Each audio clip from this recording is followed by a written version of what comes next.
Installation de parcs solaires. Descente du Premier ministre à Toamassun. Tous les équipements nécessaires à l'installation des parcs solaires de 50 MW officiellement réceptionnés en avril dernier doivent impérativement quitter le port de Toamassun d'ici le 13 novembre. Conformément aux directives données par le Premier ministre Tsai Christian lors de sa visite dans la capitale de l'Est hier.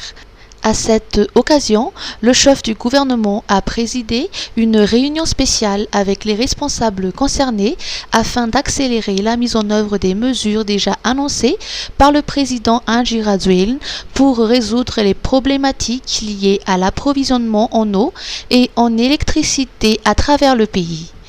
Des actions ont été mises en place immédiatement après la visite du Premier ministre et une partie du matériel a déjà été expédiée dans l'après-midi selon un communiqué de la primature. Nous devons suivre rigoureusement les instructions du président pour le bien de la population. Toute action contraire ne sera pas tolérée. Sommet Youth Connect 2025. Madagascar accueillera la prochaine édition. Madagascar sera l'hôte du sommet Youth Connect 2025, un événement clé visant à favoriser l'échange d'idées entre les jeunes. Ce sommet permettra aux participants de développer des solutions concrètes pour contribuer à un avenir prospère pour l'Afrique. Environ 20 000 délégués venus de plus de 30 pays sont attendus pour cette rencontre majeure. Chaque année, l'événement rassemble des milliers de jeunes Africains, des responsables politiques, des entrepreneurs et des innovateurs afin de discuter les enjeux cruciaux du continent tels que l'entrepreneuriat, l'emploi et le développement durable. Le Youth Connect Africa 2024 a eu lieu le 8 au 10 novembre à Kigali, au Rwanda.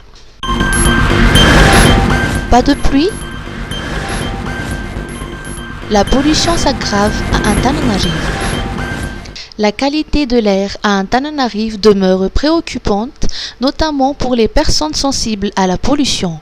D'après le service des recherches hydrométéorologiques, les niveaux de particules fines PM2.5 dépassent de 2 à 4 fois les seuils recommandés par l'Organisation mondiale de la santé dans plusieurs zones de la capitale.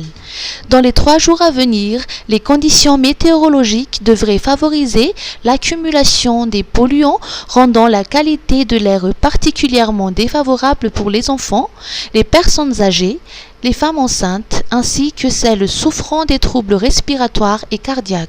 Par ailleurs, le service météorologique d'Apangianumbi indique qu'aucune précipitation n'est attendue pour cette semaine.